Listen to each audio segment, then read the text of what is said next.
But Havlicek steals it. Havlicek stole the ball. Down goes Frazier. Down goes Frazier. Down goes Frazier. United to Alici. Alici powers in.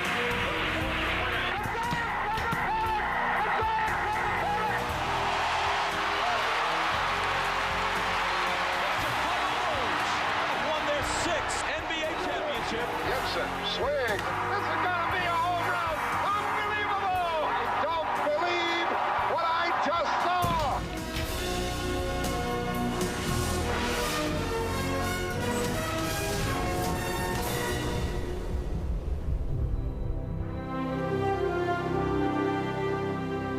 Hello, I'm Chris Fowler, and welcome to Sports Century.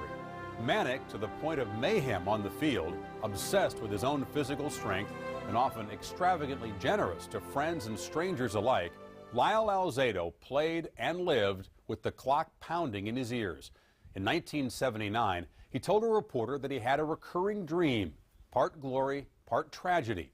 I accomplished all I ever wanted, he said of his dream, to win the Super Bowl, be Player of the Year, and all that. And then I die. 13 years later, the tragic part of Alzado's dream stood darkly at his doorstep. Either I'm dying or something that obviously a lot is wrong with me. I don't want anybody to have to go through what I'm going through. He said, Jan, I'm scared and I'm going to come out and I'm going to tell everybody this. How long were you on steroids?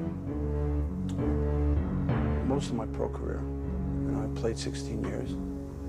And it got me where I wanted, but also got me very sick.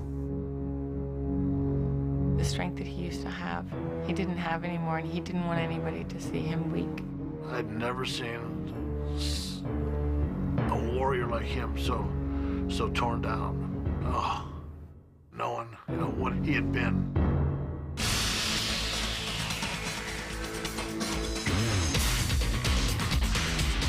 He was a great combination of speed and power, but more so, it was about attitude. He wanted to intimidate you to think that you couldn't block him. Pressure from the Raiders. Alzado's there. Like a mad bulldog, always down in his stance and growling. His teeth always showing. He was slobbering, and his eyes were this big, and you just had to think, what is this guy on? He would walk around as he was building toward game time, and he would just go, so that by the time he got on the field, he literally was a wild man. The helmet came off. I said, now what are you gonna do now, Lyle? He started, he put into his Hollywood thing. They have a rule now in the NFL, and it's called the Alzado rule. And the rule is you can't take your helmet off and beat people with it. He was like that as a kid. I remember seeing him in a bar fight at 17 years old, knocking out 2 bouncers. The 2 big construction workers, a lot bigger and older than he was. That violence that you saw on the field, that was real stuff. I mean, Lyle really used football as a way of expressing his anger at the world and at the way he grew up.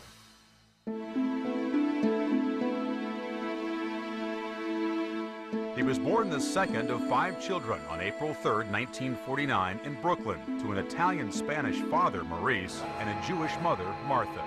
Maurice, who bounced from one odd job to another, moved the family to Long Island when Lyle was 10. The neighborhood we all grew up in was called the Five Towns. And Lyle actually grew up in a town called Cedarhurst. It was upper middle class, and we were the slum. It was a huge house, huge, but my father was a junk collector. And every room was filled with junk. Cars out in the backyard, broken down, 7 TVs piled on top of each other. My mother was a wonderful person. My father was a violent alcoholic. And it shaped the person that he became. Lyle's life was a battle. It was a war. What we'd have to do as kids, we'd sit up on the steps when my father came home and listen to the door slam. And if he was drunk and started beating up my mother, we'd run downstairs and try to protect her. Lyle would step in to stop him from beating my mom, and in turn, he would get beat. My father came out of the car and went for her. Lyle punched him, knocked him down, and broke his jaw. My father put Lyle in jail for that. He was always told he wasn't good enough, he was never going to amount to anything. And when you're a young person growing up and someone is telling you that constantly, you believe it. And he had a lot of anger, he had an emptiness inside himself. He was always terribly frightened about turning into my father. His steroid use was my dad's alcohol use. And some of the violence that happened off-field was reflective of my father's violence. The sweet, lovely, generous little boy and the angry, violent, addicted man. So those two things, and even when I say that, I'm really touched by it because I realize the pain that created in him.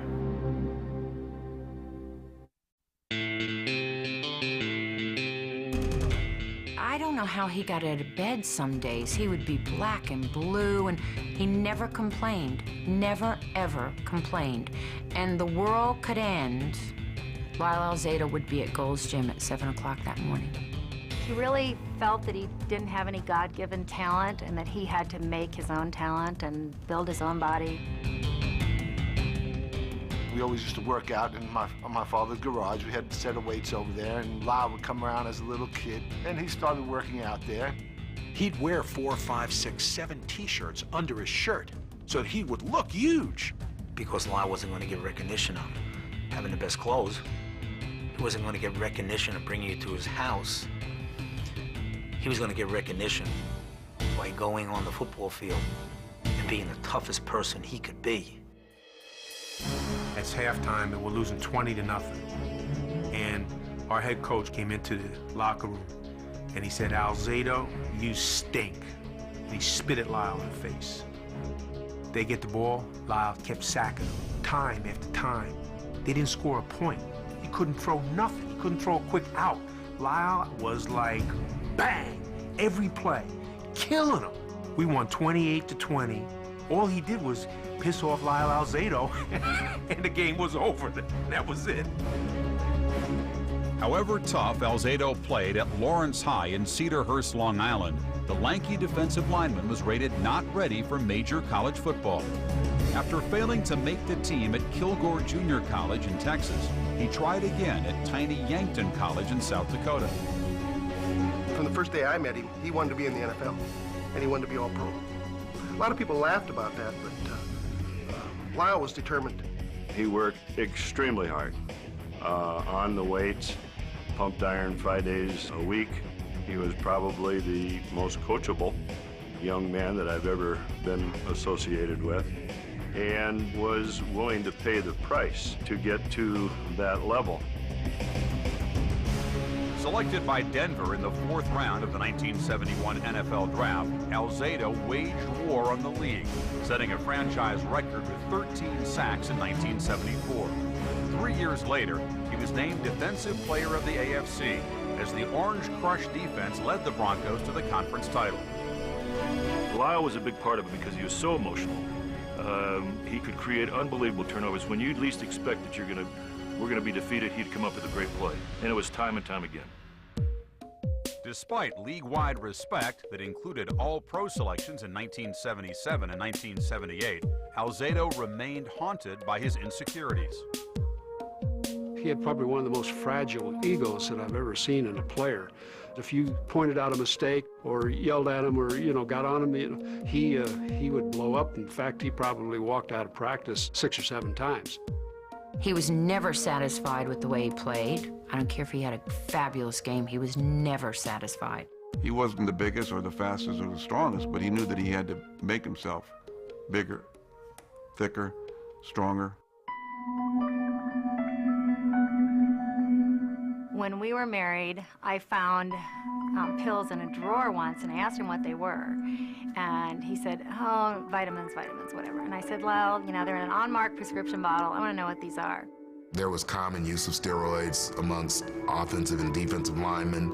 It wasn't a secret from our trainers and doctors. They knew, but there wasn't this stigma attached to it. I can remember guys using them throughout the league and in college. They weren't illegal. There is no documented proof in actually following an athlete in his career when he's taking steroids, what it does. He had a huge, overflowing grocery bag full of every different imaginable type of oral anabolic steroid, injectable anabolic steroid, steroids that had pictures of horses on it. He had growth hormone. He had a whole host of other endocrine hormones, cortisone. He had all sorts of injecting devices. He said, Pete, I'm going to do what I need to do to play the game the way I want to play it, and the hell with what happens afterward. Most people are addicted to something, and Lyle was addicted to being bigger than he was. Even when he left football, his whole persona in the movie world and television was this massiveness. That was his personality. It's almost like an anorexic looks at themselves. They're never thin enough. Or people that are using steroids and working out, they're never big enough. They just want to get stronger and stronger and stronger. I know that it was based on his childhood. Once he got out of the environment he lived in, he didn't want to ever think of going back.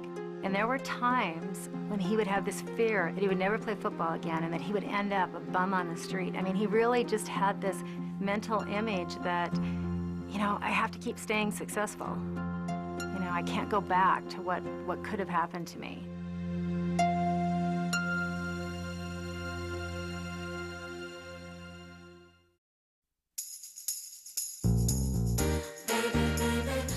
Lyle was a bunch of people all wrapped into one. He might have been the WWF before the WWF. I mean, he was a showman. He was a guy that was driven by being somebody. I hit the ball. John, it was exciting. Must have been. It was unbelievable. He went and I hit him and the ball dropped out and I drove to the right. And I ran to the left. And I dove!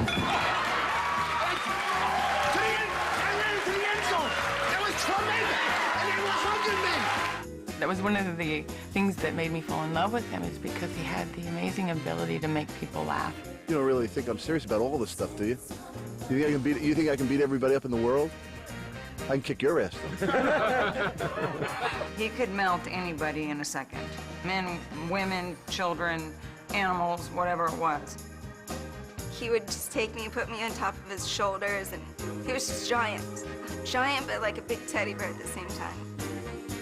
Lyle had a real rough childhood, and he made our childhood as much not like his as possible. The son of a gun had the world believing he was the nastiest, toughest, meanest, dirtiest son of a gun that ever played the game. And I think that's exactly what he wanted people to think. I think there are some false perceptions out there about Lyle, that he did a lot of street drugs, mescaline and cocaine and marijuana, and all. He never got into that. I rarely saw him take a drink. Most of the time he's drinking orange juice, and most of the time he's out and about doing things in the community. That was a great moment for me in my career, but let me introduce you to another great moment. I bet he was involved with 50 organizations here in Denver and gave 150% of himself to every single one. They think it was unusual for someone to give that much time and that much energy and all positive to the kids. Merry Christmas! He would rent a big, huge U-Haul truck and go buy a bunch of Christmas trees and take them to the poor. I remember him going to pick up homeless guys off the street just to take them over to the house for dinner. It fulfilled something in him, that emptiness that was inside him. What Lyle needed, he had to be accepted constantly by everybody, every second, every day. In the summer of 1979, Alzado became entangled in a contract dispute with the Broncos and flirted with a boxing career by going 8 rounds in an exhibition match with Muhammad Ali. Denver management called his bluff. And they traded him at that time to Purgatory, which was Cleveland. That just killed his ego. So, you know, in Cleveland, he wanted to prove to be the best. He wanted to be all pro when he was in Cleveland. So I think that his steroid abuse escalated then. Lyle was extremely temperamental and moody, and quite honestly hard to be around. One day he would come in and he would be really soft, and he'd go, "Jerry, what did you do last night? What did you watch on TV last night?" And we'd talk a little bit. And then the very next day, and maybe 3 or 4 days in a row, he'd come in and I'd go, "Hi, Lyle." And he would get all red and tense, and he'd go, "You get away from me." He was volatile. We called him 3 Mile Lyle because he was like 3 Mile Island. You never knew when he was going to just go. Lyle was the poster child for roid rages. If somebody cut him off in a car, he would follow the person and grab them out of the car and beat them senseless. We had some pretty good battles, he and I. We had the police in Manhattan Beach a couple of times. It was really frightening. I never filed a domestic because it would have ruined his image. Alzado's first 3 marriages ended in divorce. It only takes so much. You know, you can love somebody, but you can't live with them, I think. And so he was constantly being left. We still loved each other when we got divorced, but we just didn't want the same things in life anymore. He wanted more fame, more fortune, more this, more that, more women. I mean, he always said that, you know, these affairs mean nothing to me. You know, I still love you, but, you know, it just wasn't meant to be. He was always a cat on a hot tin roof. He was always on edge. He couldn't relax. He always asked me, "How do you do it? How could you be married so long? How could you be this? How could you do that?" And he couldn't find the peace, the inner peace that lots of people can find.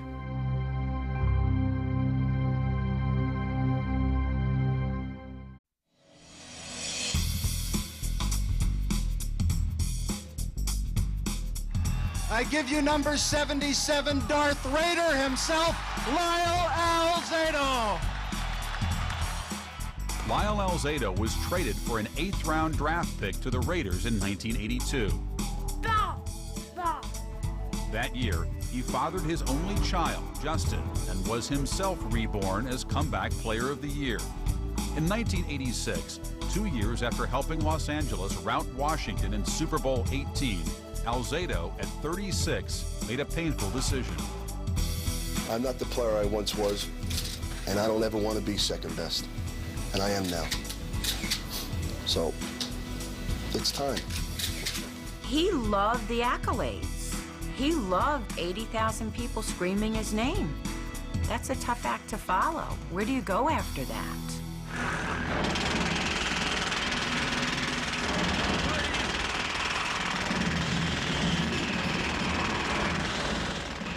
When he wasn't playing, he was trying to be a celebrity, but he really wasn't. He wasn't an athlete anymore. He wasn't a movie star.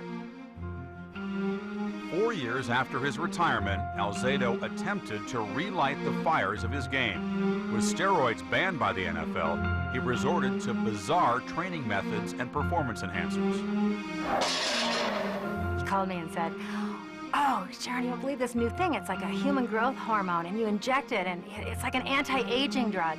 Turned out he was bringing in that human growth hormone from Europe, and it was the kind that still came from cadavers. It wasn't the synthetic kind. Human growth hormone has a problem to it, and that is it stimulates all the organs of the body. We don't know how safe it is. We don't know how much you should take or how long you should take it. It's a total unknown question. But in the August heat of the 1990 preseason, it became clear that the power of the 41-year-old Alzado was gone, and with it went his dream of a comeback. Then, 7 months later, the shadow of a dark destiny fell over him during the marriage ceremony to his 4th wife, Kathy. It was walking down the aisle at his wedding that he noticed he really couldn't walk the straight line. He kept veering off to one side, and it was based on that we initiated a workup that found his brain riddled with cannonball masses. Lyle, how do you know that steroids caused this, because as you do know, many cancer experts, CNN's medical unit has asked a lot of people, and they all tell them there's no medical evidence between cancer of the brain and the use of steroids. I lived healthy. I went to bed early. I ate right. I did right. And I still got sick. So what is it linked to? He seemed to be on some kind of crusade to make that connection. But that was Lyle right to the end. It's pure speculation whether or not the drugs caused Lyle's cancer. There's never really been any proof of that.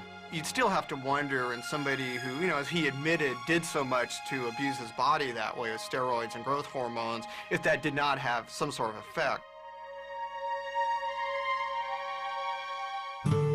The angry, frustrated Lyle that he was, that year that he was sick, he was calm, collected, and, you know, apologized for anything he did wrong, talked about everybody he loved.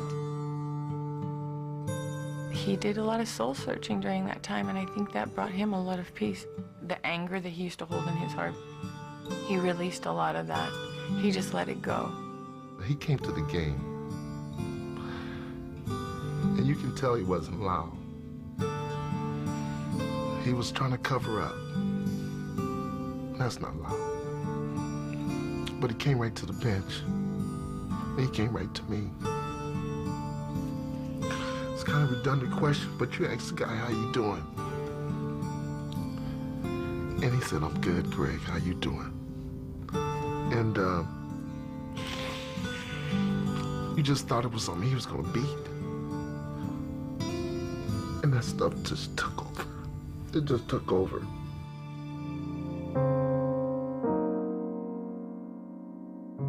I tried to love everybody.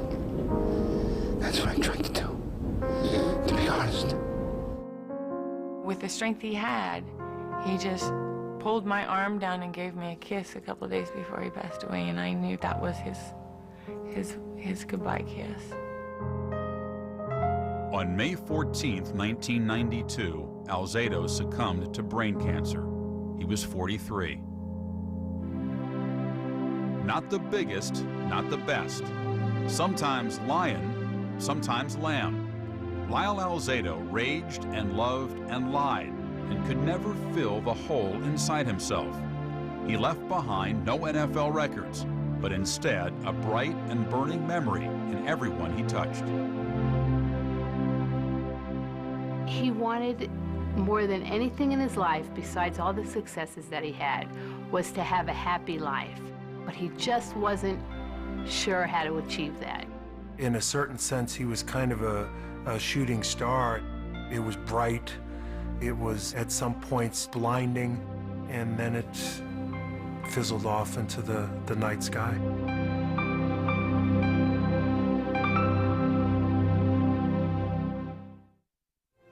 Part of Lyle Alzado's charm was his unpredictable nature. Early in the morning after the Broncos won the 1977 season's AFC Championship to gain their first Super Bowl berth, Alzado and a friend hit the club section of Denver. Not to party, but to collect money for charity, which eventually amounted to $10,000 from the revelers leaving the bars and discos. For Sports Century, I'm Chris Fowler.